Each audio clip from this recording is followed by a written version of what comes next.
Technology. Hello, everyone. Welcome, welcome. Thrilled that you're here. Hello, replay viewers. I've got a treat for you today. So let me officially introduce you to this week's guest. Today's guest went from a successful data scientist at a bustling San Francisco startup in 2016 to a captivating personal branding photographer in New York City. He's lived a life of transformation and authenticity. His life-altering moment, his then wife of 8 years revealed her true self as a transgender man. This prompted the question, what do I need to change to feel true to myself? He found his answer in photography. As a personal branding photographer, he helps speakers, coaches, and solopreneurs feel safe to express themselves fully on camera. He's a proponent of the idea that your genuine self is key to attracting your perfect clients. He's an expert in conveying your unique story through photos. In the time it takes to read a text or watch a video, the human brain can process an image and its story in a fraction of a second. But he's not about making you fit into a pre-existing box for a photo shoot. Instead, he wants you to explore and embrace your identity, helping you visualize your ideal future self. Please join me in welcoming Raj Bandyopadhyay. Welcome. Thank you, Robbie. It's a pleasure to be here. I'm so excited about this conversation. Thanks for joining us from your place in Toronto. You're in the middle of an international move. I can't imagine the stress of doing that. I'm glad you're still able to make this happen. This is a show about building strong networks, but the context is leadership. So tell me, how do you define leadership, and when did you realize you had the skills to lead? Thank you. That's an interesting question because of my journey. I used to define, when I saw this question as part of the prep for this podcast, I was like, I have a very different way of thinking about leadership now that I'm a solo entrepreneur versus, when I worked in the corporate world. But I think that the common thread I found is that being a leader is seeing that something new is possible and bringing other people along on that vision. That can be either from one end being inspirational, inspiring other people, or actually tactical, like bringing other people as you execute that vision. Seeing what's possible and then bringing others along on that vision and that journey. I love that. When did you start to realize you had some of those skills? So in the corporate world, I would say one of the pivotal experiences in leadership I had was back in 2012. I was a software engineer in a tech company in Atlanta, and I wanted to transition to a career in data science, which was a very hot, sexy, upcoming field then. And I was trying to figure out, Atlanta wasn't, it's more of a tech hub today, but it wasn't like Silicon Valley. It wasn't like, the place where things happen for the first time. And so I was like, okay, who are the people interested in this thing? And I struggled to find people. And then I was like, you know what? Maybe it would be fun to just find the people who are interested in data science and start doing some things together. And that ended up being this huge meetup called Data Science Meetup with Atlanta, which I started from scratch. It's still around until I handed it over to other people in 2014. But I grew it from basically scratch to like 2,000 members, and with monthly meetups and all of that.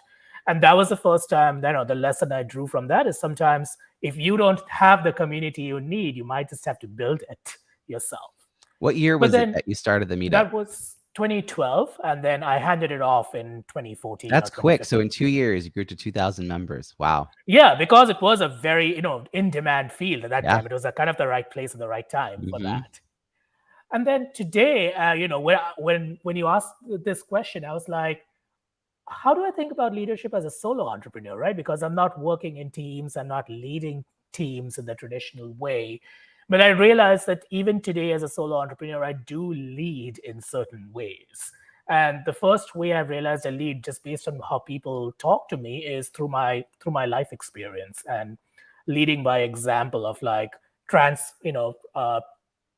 transforming from being, somebody in corporate as data scientist to a solo entrepreneur, a creative entrepreneur. That's something a lot of people want to do, or at least dream of it. And so that's one way they tell me that I'm leading. And the second way I find myself leading is often the way I lead my clients through their own kind of journey of discovery, through the way I work with them in my photo shoots. So it's a different way of leading, but I still think it falls into that definition of leadership. that I just gave you. I really appreciated the sort of nuanced way you're splitting up, the more corporate, formal role of leadership within teams and how you're leading by example and leading by your experience nowadays. I'm curious though, kind of who you've been in the past, because a Yeah, lot of times, looking back, it makes more sense than when you're living a life. Sometimes feels a little more like yeah. pieces that are thrown at you. You're building the road as you're on it. But what were you like, Raj, as a kid, like on the playground? Where'd you grow up, and what were you like those early years? Were you organizing kids back then, or were you kind of holding back? What was your style? No, actually not. I grew up in Mumbai, India, and if you've ever been in that part of the world, it's a big, crowded city, and uh, I think it's 25 to 30 million people on a small island. Uh, it's I grew up, I would say, in a pretty middle class family. My mom was a school teacher. My dad was a chemical engineer working in a factory, and I grew up in a 400 square foot apartment with my parents. I'm the only child, and from the beginning, I was kind of a nerd. I enjoyed reading. I was like more into studying and all of that, and so pretty much by age 5, my parents were like, oh, he's going to become an engineer and go to India's top engineering school. Like his life is decided. And so uh, I don't know if you're familiar with the stereotypical, tiger mom, Asian tiger mom kind of stereotype, but that's kind of what it was for me. So there's a lot of like, and I was good at it. I was a very good student. I was really smart. I definitely wasn't very social. Uh, I did go out and play a little bit, but not that much. I wasn't particularly even interested in it. And so uh, I guess that also, like, in I realize today that I'm very much an introvert. Like I'm not shy. I can have conversations, but I need a lot of alone time. And so I grew up in that environment where eventually I did end up in one of India's top engineering schools in 1996, did computer science, and then came to the US for grad school after.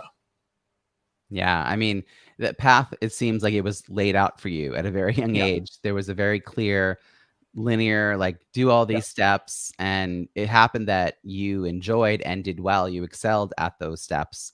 yeah, So it was a good fit in a lot of ways. It's just sort of interesting because you also clearly have this very creative side of you yeah, that was being maybe even suppressed a little bit yeah, in like the more analytical engineer side of your brain was being really appreciated, valued, yeah, celebrated at that time. Um, and socially, it sounds like my wife is a shy extrovert. So yeah, you know, she likes being around people, but you wouldn't know she was there. And I've also dated outgoing introverts, yeah. people who have no problem being like out and social, but they need a lot of recovery and alone Right. time.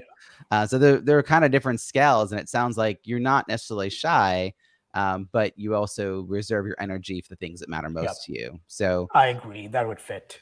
yeah. So what year did you come to the States for grad school? It sounds like it was around 2000.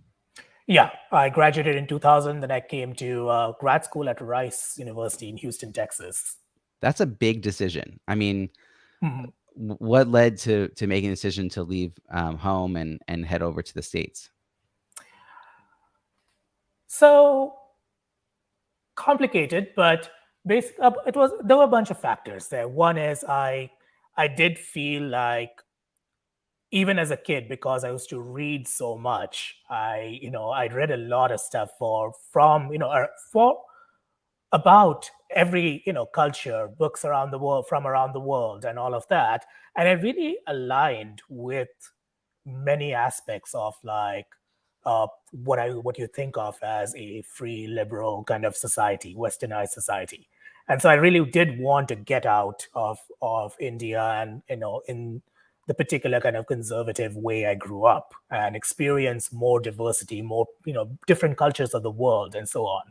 And also, having a background in tech or having an undergrad in tech meant that at that time, at least, if you wanted to really have a great career, you were going to the US because that was the center for tech. So it was a combination of factors. Some of it was like getting away from where I was, and then also being driven towards something else. And then grad school, I think, partly was basically I didn't really have a, you just mentioned it, right? Like it felt like, the path was laid out for me, and there were a lot of things about myself that I had to suppress. But at that point, I didn't even know I was doing that. I was like, okay, this is what I have to do. But I didn't have a clear sense of direction. Like, oh, this is something I'm absolutely passionate about. This is the kind of job I'm passionate about, a company or career path. So grad school also became kind of a default kind of landing place to like figure out a little bit more about my life. I have a master's in social work for the same reason. Yeah. Good on you for getting out after a master's. Yeah. You do a thing.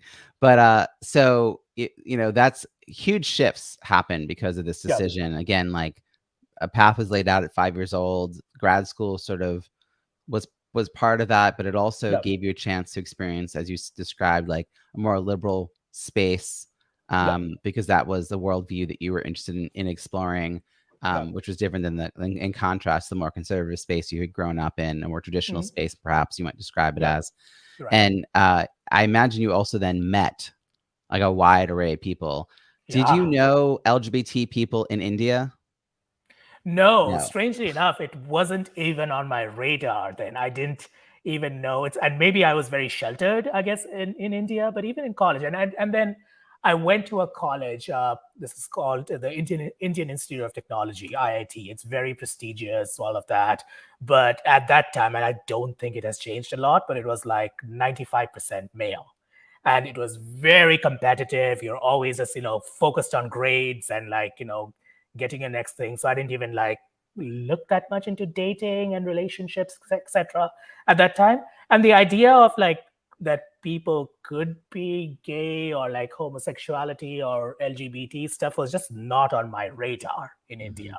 It just wasn't a thing that I knew even existed. And I know it seems very strange now, but it's like, and then when I got to the US and grad school, like that, you're right, it gave me this opportunity to connect with a lot of different kinds of people from around the world. And that's when I started meeting people who are LGBT in different kinds, who had different kinds of relationships, like they were experimenting with open relationships and things like that. And I was like, oh, this is interesting. This is like I have there's definitely many more ways to live than I thought. It must have been so interesting given you had no preparation for that. You know what I mean? Like, you had sort of been given one way to be. That Yeah. was like all you knew. And then that way explodes into a myriad of opportunities. Yeah. And I wonder And about that. I wonder why, like, like I didn't feel threatened by it, or I didn't feel like, like a lot of people when they get exposed to that stuff for the first time, their reaction is to like kind of draw back and be like, oh, this is all bad, like I'm going to run away. Whereas I was more like, oh, this is kind of cool. Like, I don't know if these are things that I would want to do myself, but at least it's like cool to see people doing these different things. And I don't quite know why that difference exists. I think, maybe some of it is personal nature, but also I think even though I was brought up very conservative or traditional in some ways, my parents were not really religious in any particular way. It was more like just, study hard and do your thing. That's all we want from you. We don't need you to like, worry about anything else. And so in some sense, when I got to the US and started seeing all these people in grad school, I was kind of a blank slate around the morality of those things. So I got to kind of make my own judgments around them rather than kind of, having a lot of programming built in. Maybe that's part of the factor there. that actually makes sense because the preconceived notions really weren't there. And you Yeah. were also meeting people, not concepts. Yeah. Right? You weren't being told about a thing. You were meeting a Right. person and hearing about their lived experience with that identity or that relationship. And so Mm. the relationship piece may have also kind of helped base Yeah. like your reaction a little bit differently. But yeah, Exactly. the blank Exactly. slate definitely makes sense too because you weren't already pre-programmed to believe a certain thing. Right. Yeah. I mean, it is kind of interesting to explore in the sense that, the cultural clash that often happens and how people do like the angst of not knowing something and how that comes across in like oh, that's bad or I can't interact. But that didn't happen for you. You get through grad school. Do you do you then go get a job? You start pursuing that whole career path. At what Yeah. point do you end up with your partner? So I met my partner towards the end of grad school. I was finishing up my PhD in computer science, and he was finishing up a degree in a bachelor's in cultural anthropology. We met through mutual friends, and yeah, like we kind of graduated together at the same ceremony and stuff. And then I had a job lined up in Atlanta as in a tech company, in a startup, as a software engineer. And then he got into a PhD program at Georgia Tech in public policy. So we moved to Atlanta. But even then, at that point, I was still kind of following the path like that had Yeah. been laid out. I mean, I think somewhere inside, I just thought it was too late to change anything. I was in my late 20s. I was like, I have like, a bachelor's and a master's and a PhD in computer science. I mean, what else am I going to do now? It's like, I don't want to throw all this away. So it was just like the next step in that default for me. But you moved together on purpose. Like this wasn't like Yeah. happenstance that you ended up in the same state. Yeah, totally. We moved Yeah. together on purpose. Yeah. So it's really interesting because you probably weren't being very reflective about the path that you were on. It sounds like it was you were doing good.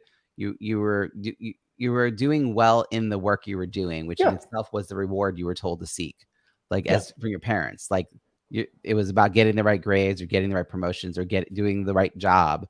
It wasn't Yeah. a fulfillment. Exactly. And I didn't even honestly know that Yeah. fulfillment is a thing. Like I know it sounds weird again. It's like now I say it today, it's like I wasn't aware of that emotion. It's like, yeah, that's not something you care about, right? Like it's like, especially if you grow up in a very social driven culture like India or most Asian cultures, which are not very individualistic, you are doing things for the good of your family or society as a whole, the thing you're supposed to, and that is supposed to bring you the fulfillment. Like, you get the good grades, you get the, all of that, you get the good job, and then follow that path and you support your family, and that's your duty.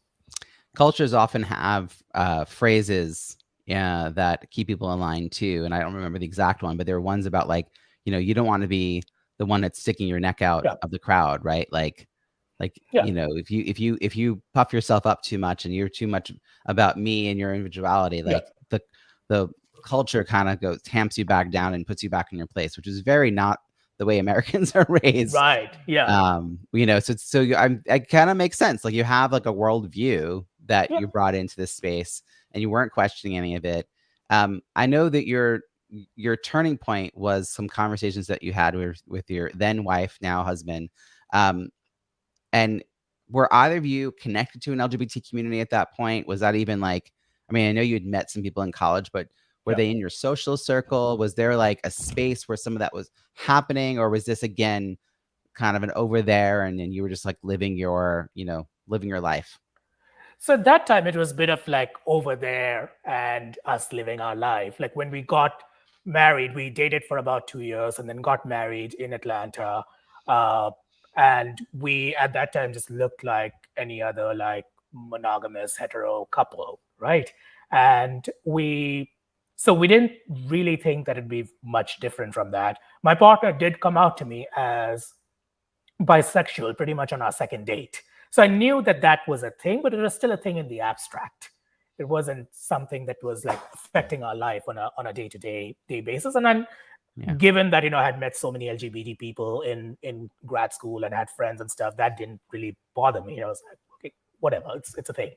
I think things really started changing for us when we started exploring a bit of like open relationship stuff on our own in Atlanta, because my partner was like at that point, like, I want to explore this with other people. I need to explore particularly with other women.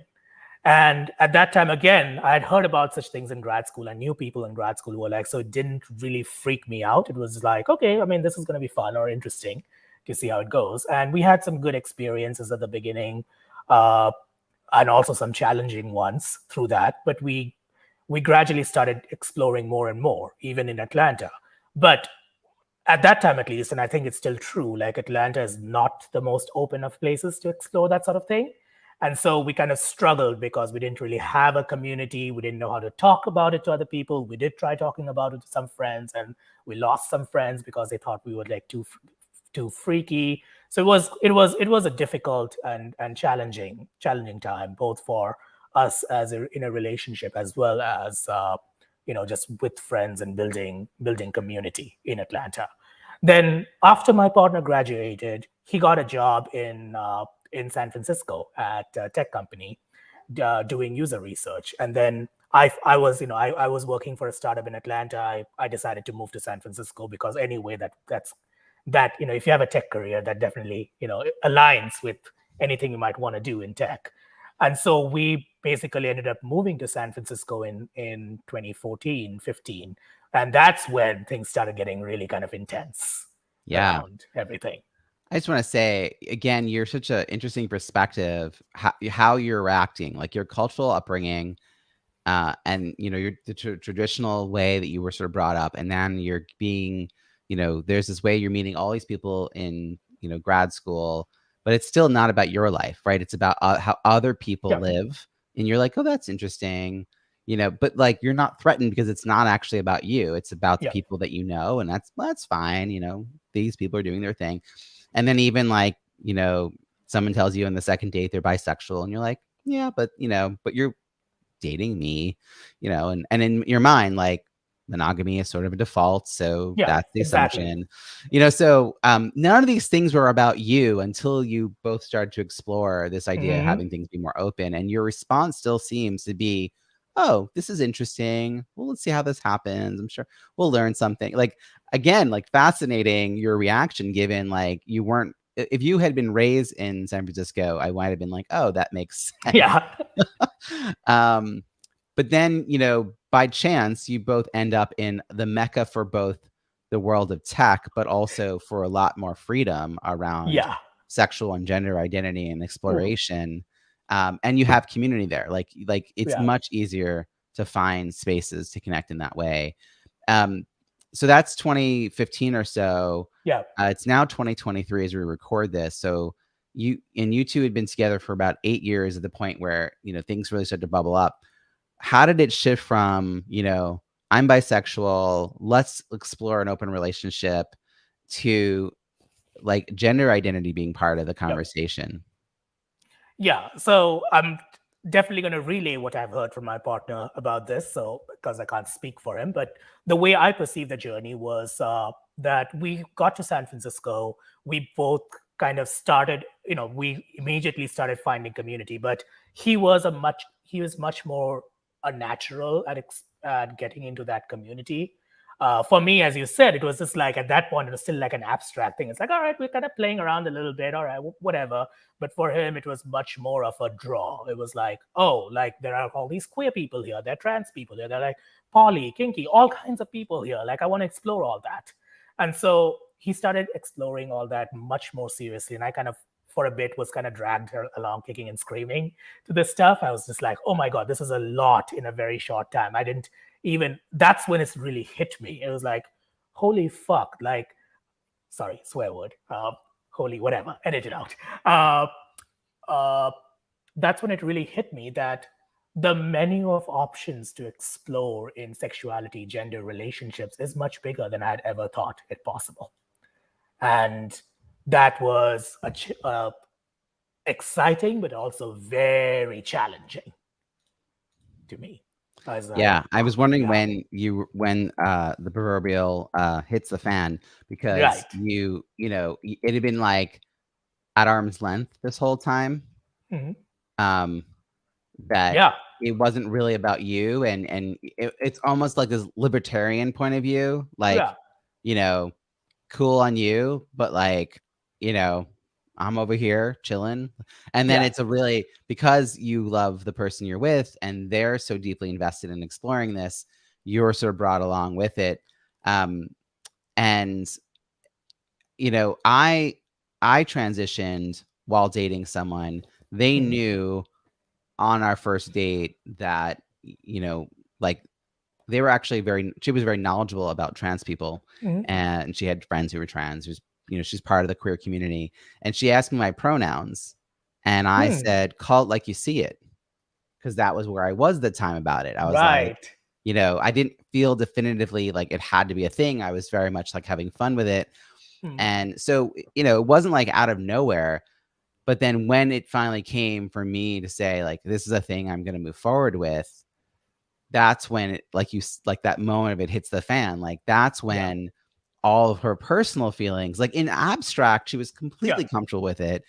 Celebrate, support people, right? Close friends, all the rest.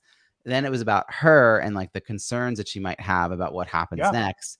And so I could totally understand, like, you could be someone who's like, I'm fine with this, and then still have that moment of like, it's about integrating a new identity, because now Yeah. it's about how you relate to all of this Oh, and yeah. not just other people. So it seems like you didn't stay stuck there for long. And neither did my then partner either. Yeah, so I think what I realized then was like I had that instinctive reaction of like, okay, I'm done with this. This is too much. But I was also like, if I stop this now, if I stop exploring this now, then I'm doing making a decision out of fear. I'm making it. It's not an informed decision. It's like I'm afraid of this new stuff, and so I'm running away from it. Whereas I think my decision making process typically is always like I want to at least learn more about something and make an informed decision of whether it's actually right, right, and I was curious. I was curious about that world. So what happened then? And to cut a long story short, I ended up finding the whole world of sex and relationship coaches. I mean, San Francisco is amazing that way. There are a lot of community resources and support for people exploring alternative identities, relationship structures, and so on. So I've ended up like working with a sex and relationship coach, and for the first time, actually exploring what did I really want in sex, what did I really want in marriage, which is something we take for granted in society, especially if you have grown up, like heteronormative. You just take that, there's nothing, that this is how what sex is, this is what marriage is, this is what your gender role is, everything is assigned. And then working with a sex and relationship coach was for the first time helped me question those things and be like, oh, there is a whole menu out of there, and I can actually construct the kind of relationship that I want. So what would it be if I did? That's fascinating. I love that you sought that resource out. And I love that in fact, when you started to react out of fear, you then said, no, no, no. My go-to is to learn. Yeah. So like, I don't, because I'm fearful, that means there's more for me to learn. That you sort of like gut checked yourself when you saw you were stepping away.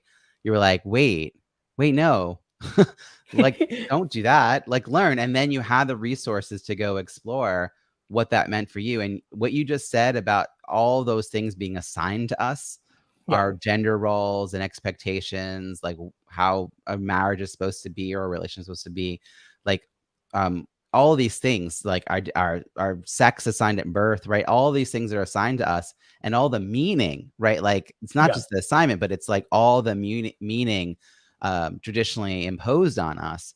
Yeah. Most straight cisgender guys never, ever have the opportunity to even have a moment of introspection about Yeah. any of that. And because of your circumstances, you did, and you chose to do the exploration and self work. And then that meant that it wasn't just about you tagging along. That's what Yeah. shifted. You weren't Right. being brought in. You were now doing your own exploration Yeah. and your own self-discovery. And that to me is a healthy relationship right there. Even if it doesn't Yeah. work out in the long term, you two, like, you're both doing something as opposed to Yeah. one dragging. So, Yeah, that totally shifted the dynamic over the next ah, couple of years. So from like 2015 through 2016, it was a lot of my work discovering my own sexuality with my sex and relationship coach and exploring these kinds of questions. And then eventually, she also helped my partner and me kind of come to like find the kind of open poly kind of arrangement that has since then worked for us very well. But it needed that both the individual work and the coming together and doing work as a mhm. couple to get to that point. So now it makes more sense that at the point that your then wife says, "This isn't how I identify anymore," you were ready to receive that Yeah. information. Yeah. Like, you had done a lot of work to be at that place. Yeah. and the poly world, the kink world, the like queer like world was almost just a way for you to be ready for that really important, very personal conversation. Yeah, I completely agree. It's like, well, there's a yes and no to it. The As I was doing this work, my partner was also exploring he started exploring the gender identity piece too, like initially identifying as non-binary, which was the word genderqueer was very popular there back then. Yeah, but using they them pronouns and experimenting with that. So when he came out as trans, it wasn't a complete surprise.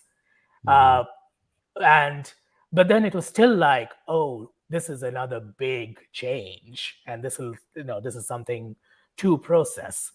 And what was challenging, a couple of things that were challenging for me at that time. One was uh, recognizing the difference between my like individual versus a social identity. Like I remember one of the, right after he came out, we were on a trip where we were traveling in Spain and then took a side trip to Morocco.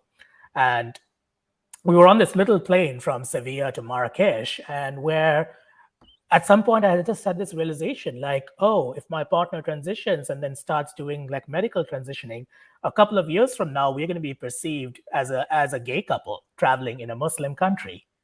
I That is something I have to be ready for. Right? And I wasn't ready for that. I mean, again, an abstract thing kind of coming into my life and suddenly becoming concrete. So for me, that was one of the challenges. Like, how am I ready to be perceived in many contexts as a gay man suddenly because of my partner's change? And that was an interesting exploration for me. The second challenge that I had to deal with was I don't know if it has changed now, but at least back then in 2017 or so, there aren't a lot of resources for partners of transitioning people who come out as transgender and transition partners or families on how to navigate that. And so I wasn't finding a lot of support for myself. There was a lot of support around like my partner's transition and being like, yeah, like, go for it. Everyone's like, waving all the rainbow flags and stuff. But finding that for me was a little bit hard, and that was something that I had to kind of create for myself. From my experience, the support that I have seen in this context has actually been for the wives of Mm. men who cross-dress, or wives of men who then actually transition from male to female. Yeah, And there's a slightly different communities. Sometimes there's an overlap, but there seems to be much more organized support for those spaces. And I can't think of, and if there is one, I hope someone reaches out so we can put it in the show notes, an organization helping husbands through the transition, the gender transition of their then wife to their now husband. yeah, Um, so even the articles that have been written and the books that have been written yeah, have often been from the perspective of the husband is the one who had the gender transition to yeah, the now wife, yeah. and the couple stays together. I mean, I'm thinking of the book She's Not There, Jenny. Hmm. Um, I just lost her last name, but yeah. So I'll put in there too. So it's a great memoir that she wrote about how her Yeah, relationship sort of reacted to this moment. But it's hard to think of like, and that's true now. So yeah, like 7-10 years ago, very much so. Um, but you continued this exploration because it went beyond just like how you're going to be perceived as a yeah. couple and individually, but you started to question the path that you're on, which is why, Right. I wanted to spend some time on that path that we discussed earlier. Yeah, This, I feel like what you're describing in like the introduction that I shared is a very queer, it's a very queer identity in the sense yeah, that once you question the assignments and yeah, expectations that are placed on you for any one part of your life, your sexuality, yeah, the paradigm of your relationship, your gender. Once you explore any of those things, suddenly you realize it's all made up. yeah, And you go, well, what do I actually want? And so it yeah, makes sense that then led for you to explore what you wanted in a job or a vocation. yeah, Um, so it's like on the abstract, it's like, well, how does one thing relate to the other? But it's like, oh, of course, like you exploded the sense of who you were. So how Yeah. did that shift happen for you? Yeah. Because you stepped off like a very steady train to Yeah. an unknown. And I think it was going to happen at some point or the other, because as you said, like even before college and that path that had been laid out for me, you just mentioned this. I probably had to suppress a lot about myself in order to follow that, analytical kind of tech driven path. And all of that, at some point the chickens have to come home to roost. uh, but this whole exploration with my partner was what kind of cracked that shell open, finally. But as part of this whole exploration of like my sexuality and our exploration of relationship, one of the things I was doing was working with a sex and relationship coach. And what you do a lot of with a sex and relationship coach is really kind of learn to connect with your own desires, mostly in sex and relationships, your desires and your boundaries. I think most of us, especially straight cis people who've told what their entire lives what they're supposed to want and expect, never really get to make that connection. It's like, what am I feeling, and how does that relate to what I want, what I don't want? How do I communicate that? How do I articulate that? All of that exploration. And when you learn to connect with your desires and boundaries in one aspect of your life and recognize those feelings, it shows up everywhere else. It's like I go to work and I'm like, this project does not turn me on at all. This feeling leaves me feeling dead inside. This project feels absolutely wrong in my body. Stuff like that. And then also starting to notice at the same time photography, which was just kind of a hobby back then. It's like, this really lights me up on the inside. I really enjoy it, even if the photos turn out absolutely horrible. Uh, and so that was kind of at a granular level that was happening, like noticing every day, like the same kinds of exploration that I was doing in my relationship and in my sexuality around, like, this is what I like, this is what I don't like, this is what I'm a yes to, what I'm a no to. And then coming into work and being like, oh, this is the aspect of work I like or that turns me on. This is an aspect that does not turn me on, and so on. And I think that was kind of what gradually led to that. And then obviously my partner's transition was like a huge accelerant in that process. I feel like this is also happening in the backdrop of Marie Kondo, Does This Bring Me Joy was very popular at that Right. time. And so we were all walking around our houses going, does this stapler bring me joy? Like, so you were really examining all Right. aspects of your life to see like, how does it sort of hit home?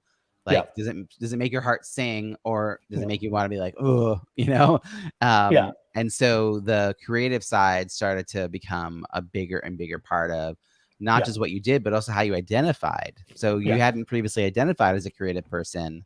It had been really a suppressed piece of you, but then you started to pick it up. What led to you picking up a camera in particular? So I'm not one of those people. A lot of photographers have that stories. Like, I was photographing people when I was like 2 or something like that, like 2 years old, and all that. I'm not one of those people. I got my first camera in 2011 as a birthday gift from my partner, like a serious camera. And for the first few years, I was actually just photographing street, like, wandering around streets, or when I traveled. And at some point, I realized as an introvert, where I realized when I took a serious looking camera to parties, people don't talk to you because, and they think you're there for the pictures. And that was a very good way of controlling how much interaction I could have, which was a blessing as an introvert. But overall, I was really scared of taking pictures of people. And this is kind of interesting because it's going to tie into some of this other stuff. Because what I realized when I did like headshots for friends or like fun photos with friends, I started seeing, and people started like, and especially women, but people in general, they have a lot of stuff come up for them when there's a camera in your face. You have body image issues, like, how do I look? You have insecurities of other kinds. Your relationship insecurities come up. Everything starts coming up when you have a camera. And that really scared me off at the beginning. I completely swore off, like, I'm never gonna do people portraits. I'm only gonna do objects and travel and stuff like that for a while. That started changing as I was exploring this new career and at the same time doing all this work with sex and relationship coaching. I even did a little bit of a basic training as a sex and relationship coach because I was curious to experience the other side of it. And I started seeing the parallels, like everything that comes up for people in front of a camera are exactly the same things that come up for people in relationships and dating and in the bedroom. Those body image insecurities. Am I worthy? Am I perfect? What if someone doesn't like me because I'm not perfect? Can I express myself fully or not? On the camera, in the bedroom, same things. And I was like, wow, this is interesting. Now I can start using these tools that I've learned in sex and relationship coaching and intimacy coaching to actually make people feel better in front of the camera. And making that connection and starting to explore how I translate that skill set from this one domain to another was what started getting me comfortable doing people portraits as work. Wow. I mean, I feel like you were able to have the camera almost be a tool to help Yeah. you like uncover all these layers. Yeah. Um, and it gave you an external way to process it as opposed to it always being about yourself. So it also Right. probably felt a little safer to kind of Hmm. play with that, which Yeah. also imbued it with more meaning. Yeah. Yeah. So it stopped being like just a passive hobby and something that you really wanted to Yes. understand and dive more deeply into, and then you became more invested in it. And at Yeah. some point, the scales tipped. When did you realize you needed to leave your career and focus on this as a business? So pretty much in 2017, the writing was on the wall for me. I was in an early stage startup, but I had a very kind of a leadership role, and so on. I was a very early employee. I was on track to being a leader with that company as that company grew and stuff. But I recognized that wasn't going to be it for me. I wasn't. This is not what I wanted, and people in my company knew that I had this crazy photography hobby that I was really into.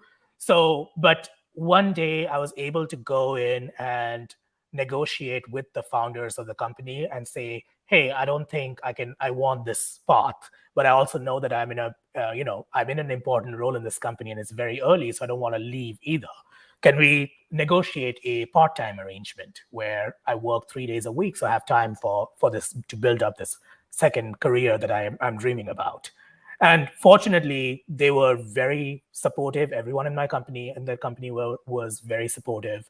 So we negotiated that, and this was in mid 2017. I was in that part-time role for almost 3 years, in early to mid 2020 when COVID happened, and it just felt like, all right, this is time to leave. And then 2020, end of 2020, 2021, early 2021 was when I became a full-time photographer. Man, your 2015 to 2017 was a very interesting time. I gotta say, yeah. You moved to San Francisco. You have all these explorations happening on all these different levels, and it starts to crystallize by 2017. And I love that you gave yourself a runway to Yeah. build up the business part of it by negotiating this part-time role. That's genius. How Yeah, did it was building on the business and building up the skills yeah, too. all of it There's a right? long, long way to going to being even a good amateur at something to being a professional who can deliver Right. consistently good work. And that takes time to build. How did the pandemic impact your ascendancy as an entrepreneur? So before the pandemic, when I was trying to figure out like any good solo entrepreneur, you have to figure out a niche and a target audience and all that, right? And so I did, I was doing all this sex and relationship exploration. I knew I was becoming a professional photographer and all of that. So how does all that combine? I was like, oh, I'm going to do boudoir photography. Just That thinking that. makes, yeah, that makes I complete was just sitting sense, right? going, of That's course the that's first what you thing would people do. think. Those sex and relationships, photography, that's the thing to do. So I started doing that through 2019. I built up quite a good portfolio. I was starting to get some good clients and stuff. And then 2020 happened. Obviously, all of that had to shut down completely, especially boudoir photography, which you have to do indoors in, enclosed spaces. So I was like, all right, this is not going to happen for a bit. Uh, but it also gave me a chance to kind of reflect on my values. And I think that is kind of an important thing for every entrepreneur to do, kind of take a step back sometimes and really reflect on the journey and what you've learned. And through 2020, as we were all locked down, it gave me a chance to reflect. And what I realized was fundamentally, I didn't find that genre, or at least the way I was doing it, satisfying. The reason I didn't find it satisfying was that there were, if you think of boudoir photography, you have, this certain idea of like people can only look sexy, quote unquote sexy, when they're either wearing certain kinds of clothes or like posing in certain like standard poses and all of that. And they're only like obviously certain kinds of bodies that are considered to be more sexy than others. And that's the way that genre is done. Like the idea is you put people in these like lingerie or other kind of outfits and then make them do certain poses, and you try to make them shoot them from angles where they look skinnier or whatever, or certain things. And I was like, that's not right. That doesn't feel right to me, because that's not if you ask 10 different people, really have a conversation and ask them what their authentic way of being sexy is, you're going to get 10 different answers, and the majority of them are not going to be lingerie. And so I was like, this is not working for me. I need to rethink how I'm doing photography. In 2020, in late 2020, a friend of mine who had been a boudoir client before, she was starting her own business as a coach. And she was like, hey, like I need some branding photos. I need to really express like some things about who I am. So I don't want the traditional branding photos. And I feel like you can do this better for me, and we can do the shoot outdoors. I was like, oh, that might be something to explore. Let's try that. We did that, and I really loved the experience. I was like, oh, like I got to capture this person and this unique story about this person. And she had a very specific vision for what her branding looked like. And we got to figure out how to align the vision with her vision and her story with the photos, and do it all outdoors. And I was like, yeah, this seems right. This is the way I want to do photography. And that kind of started the branding photography journey for me. Your story is amazing, and we could probably talk for hours. But as we're winding down the interview, I am really looking forward to your answer to my last question, which we're going to hear right after this break. Okay, here's my final question for you. If we're connecting a year from now, and I really do hope that we stay in touch, I want to know what we're going to be celebrating on your behalf. Like, what are you most looking forward to in the year ahead?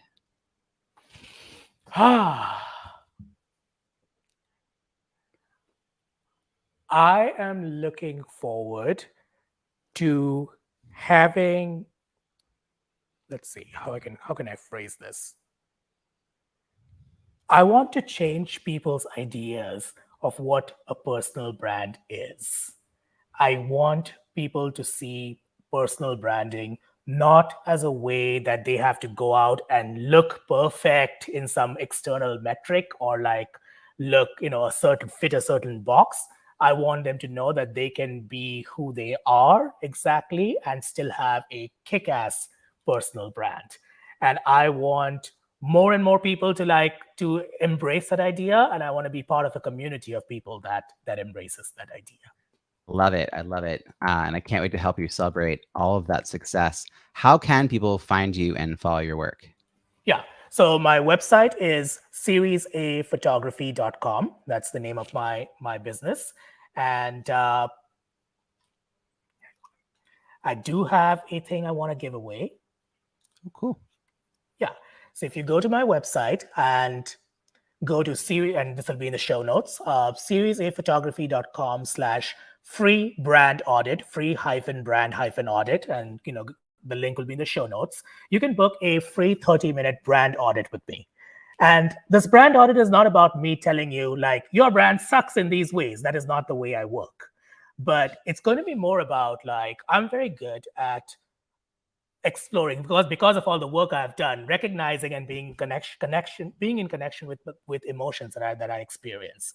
So I'm going to tell you, look at your brand. I'm going to look at your brand and tell you these are the feelings I'm experiencing from your brand. Are those the feelings you want your customer to experience? And for me, that's a brand audit. So feel free to book one with me, and I'd love to chat with you. We'll put all the links that you mentioned, as well as your LinkedIn, in chat. We also have your Instagram, not in chat, in the show notes. And I think people should connect with you in all the ways and reach out to you if they want to have this free brand audit. Thank you so much for this conversation. I really appreciated you taking the time. You're welcome. This was really fun. I hope you had a good time too.